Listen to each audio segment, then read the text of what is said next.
Welcome to the debate. Today, we're tackling something fundamental to how we connect with each other: first impressions.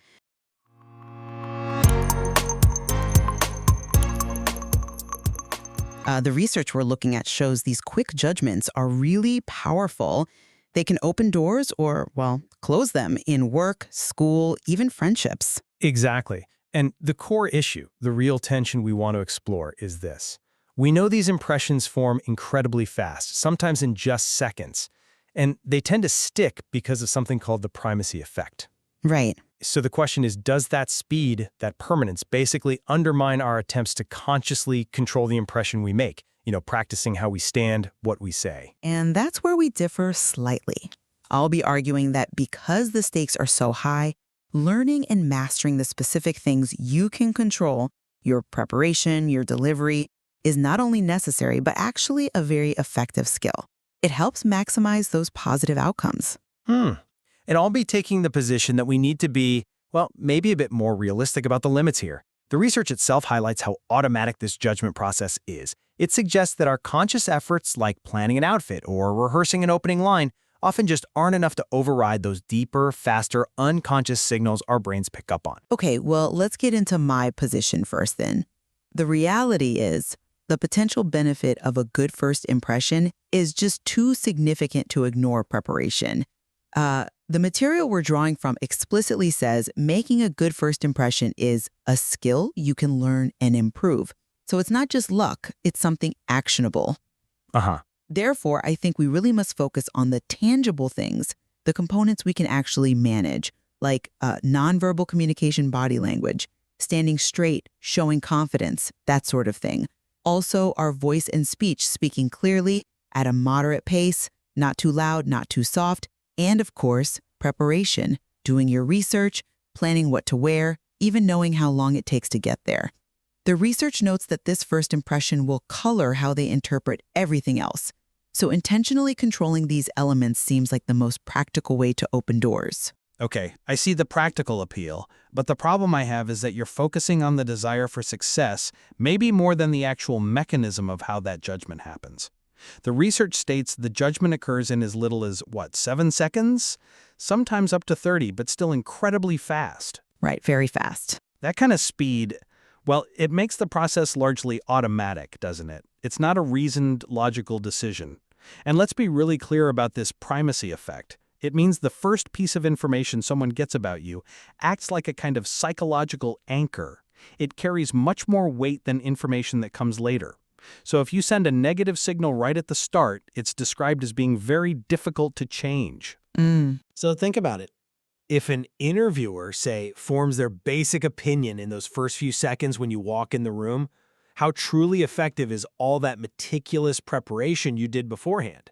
Researching the company, picking the perfect tie, compared to the immediate, maybe unconscious signals you give off, like your energy level, or if you seem a bit anxious.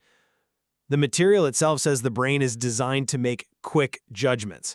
This really suggests that our underlying automatic habits often just, overpower any intentional momentary performance we try to put on. I think, though, you might be setting up a false contrast there between, let's say, checklist preparation and psychological impact.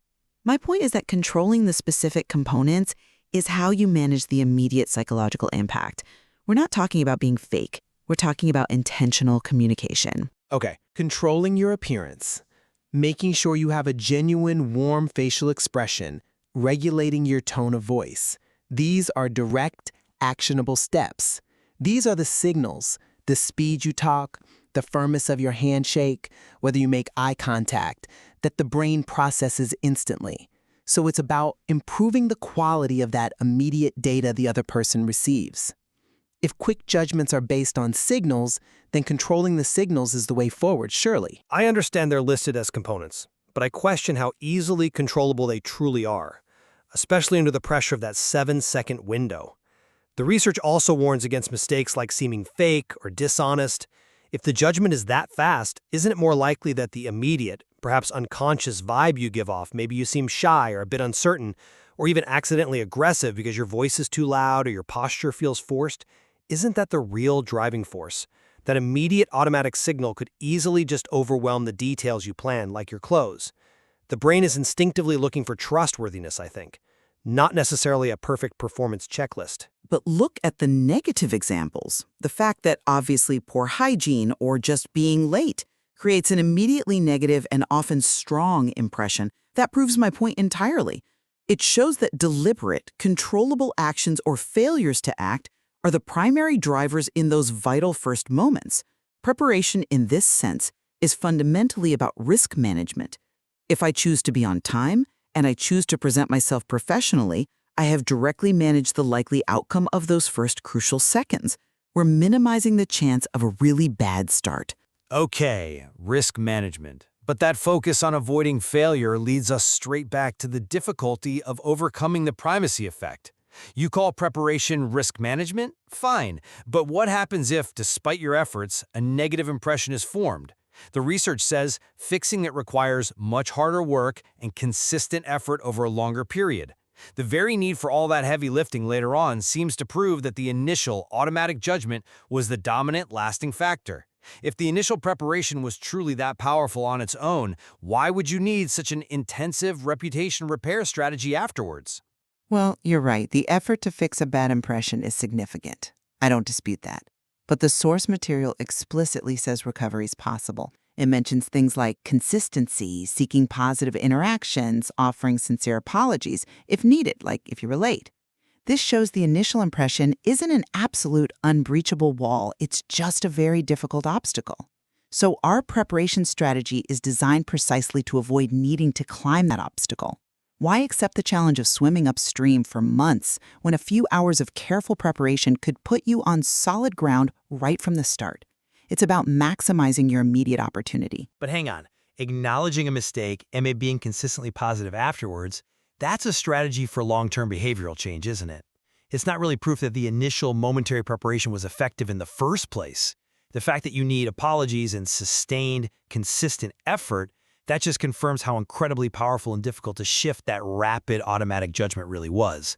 It suggests it requires fundamental adjustments over time, not just a quick performance tweak as you walk through the door. And I think this brings us to that really tricky balance between authenticity and, let's call it, managed performance. The advice we often see reflected in the material is something like, be yourself, but present your best self. Yes. This implies being authentic, yes, but also being consciously mindful of how you're coming across. Confidence, for example, standing tall, speaking clearly, that can be an authentic trait. But awareness of your body language can enhance it. It doesn't necessarily mean you're faking it. It means you're leveraging your genuine strengths effectively. I'm just not fully convinced that distinction holds up under the intense pressure of those first 7 seconds. Think about the sheer number of things that research suggests we need to manage. Posture, eye contact, which might need adjusting based on cultural norms, handshake pressure, vocal tone, grooming, even projecting the right energy level. That requires a huge amount of mental effort, doesn't it? It requires focus, yes. Right. And if you're actively trying to manage every single one of those physical details while also trying to be present in the conversation, find common ground, ask good follow-up questions, the risk of just seeming overly calculated or, well, inauthentic seems incredibly high. And the text itself warns about this. It explicitly says if people sense that calculation, it can backfire and create distrust.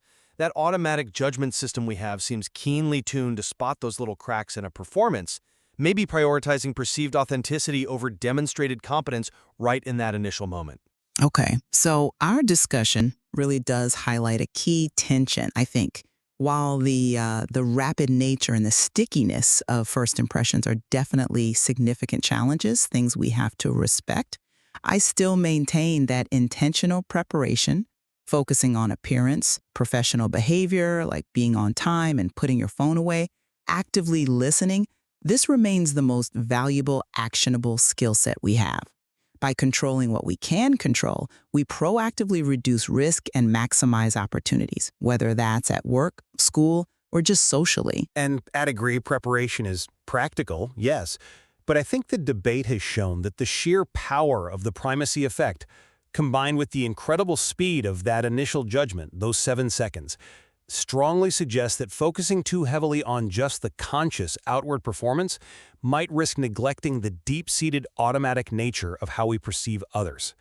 Real, lasting improvement in how we connect might actually demand more fundamental, habitual shifts in our behavior, perhaps more than simple, momentary preparation can really provide. Indeed.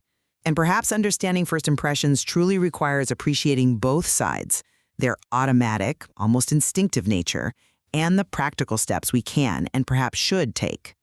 It's a complex interplay between instinct and skill, and certainly something worth exploring further in the material.